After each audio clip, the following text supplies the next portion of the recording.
Assalamualaikum warahmatullahi wabarakatuh. Perkenalkan, nama saya Rasya Aldira dengan NIM 24058040 dari Prodi Pendidikan Sosiologi. Baik, pada video kali ini saya akan mempresentasikan hasil materi yang telah saya rangkum dalam mata pelajaran pengantar coding pada kali ini. Baik, langsung saja saya masuk ke sejarah komputer. Di dalam penggunaan istilah, komputer diambil dari bahasa Latin yaitu computer, yang berarti menghitung atau to compute. Komputer sebagai alat elektronik yang dapat menerima input data atau masukan, memberikan informasi menggunakan suatu program yang tersimpan di memori komputer atau storage program, dapat menyimpan program dan hasil pengolahan serta bekerja secara otomatis. Yang kedua yaitu ada 5 generasi komputer. Yang pertama generasi pertama ada tabung vakum, generasi kedua ada transistor, generasi ketiga ada IC, generasi keempat ada microprocessor LIN dengan data, dan generasi terakhir yang kita gunakan pada saat ini yaitu generasi AI. Baik, saya akan menjelaskan satu persatu dari generasi ke generasi tersebut. Yang pertama ada generasi tabung vakum, yaitu pada tahun 1946 komputer diciptakan dengan tabung vakum sebagai komponen utamanya. Beratnya hampir 30 ton, tapi hal ini sangat tidak efisien karena membutuhkan daya listrik yang besar serta panas yang berlebih. Generasi pertama ini masih menggunakan bahasa mesin yang hanya dimengerti oleh komputer itu sendiri. Inputnya menggunakan sebuah pita kertas dan punched card dengan output berupa printer, yang mana pada waktu itu membutuhkan sekitar $1 juta hanya untuk mendapatkannya. Yang kedua, setelah generasi tabung vakum mengalami perkembangan sehingga tergantikan oleh teknologi transistor, yaitu generasi kedua ya, komponen utama yang sangat canggih, mulai digunakan sekitar pada tahun 1959 hingga 1965. Beberapa kelebihan yang dimiliki adalah ukuran yang lebih kecil, tidak terlalu panas, dan minim tingkat kegagalan. Generasi ini sudah tidak lagi digunakan bahasa mesin seperti sebelumnya, digantikan oleh bahasa Fortran dan CBOR, sehingga bisa dikatakan bahwa komputer transistor adalah lebih baik dibanding tabung vakum. Yang ketiga ada IC. Generasi ini disebut dengan generasi ketiga. Untuk transistor diperkecil kemudian diletakkan pada IC bersama beberapa resistor dan kapasitor. Pertama kali dikembangkan oleh Jack Kilby yang merupakan seorang insinyur listrik. Kelebihannya adalah lebih cepat dan efisien. Juga merupakan komputer yang pertama kali menggunakan monitor keyboard. Yang keempat ada microprocessor LIN dengan data. Pertama kali dibuat oleh IBM pada tahun 1971. Kemudian di tahun 1984 perusahaan Apple merilis Macintosh. Sejarah komputer dan perkembangannya selanjutnya memasuki masa mikro yang mana masih digunakan oleh beberapa masyarakat Indonesia hingga saat ini.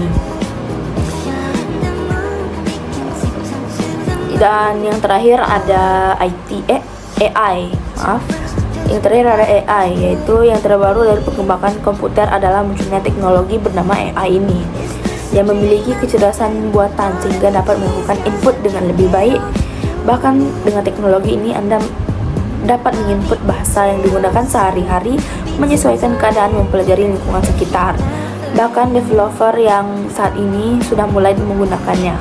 Disebut sebagai komputer masa depan. Dikembangkannya Intel dan Microsoft, yang dipraksai oleh Bill Gates yang merupakan pionir dari standar hardware dan software di seluruh dunia.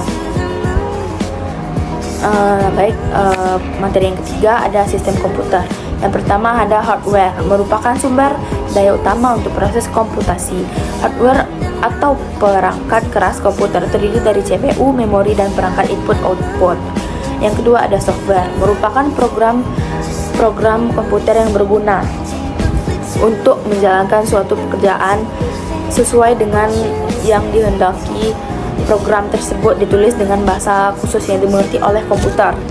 Dan yang ketiga ada brainware, Berniwer yang menggunakan sistem terdiri dari orang, mesin, atau komputer lain.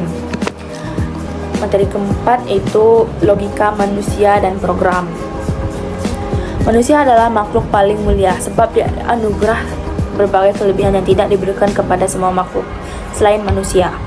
Salah satu kelebihan tersebut karena manusia diberikan akal pikiran sehingga dapat memilih hal yang lebih dan bermanfaat serta meninggalkan yang tidak bermanfaat atau mudarat. Manusia merupakan makhluk yang mampu berpikir dan bernalar baik. Sebagai makhluk yang berpikir, manusia memiliki dua ciri yang melekat, yaitu rasionalitas dan moralitas. Rasionalitas akan menuntun manusia untuk bertindak menurut pikiran dan pertimbangan yang logis. Moralitas akan mendorong manusia untuk berlaku sopan santun sesuai dengan etiket atau norma yang berlaku.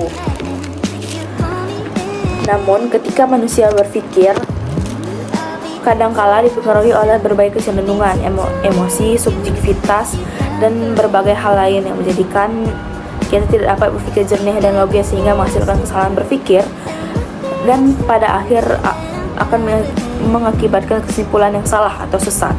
Dalam setiap keadaan, seorang manusia membutuhkan pola pikir logis. Berpikir logis merupakan berpikir dengan cara benar atau masuk akal dan sesuai dengan hukum logika. Itulah logika manusia dan beda dengan logika program.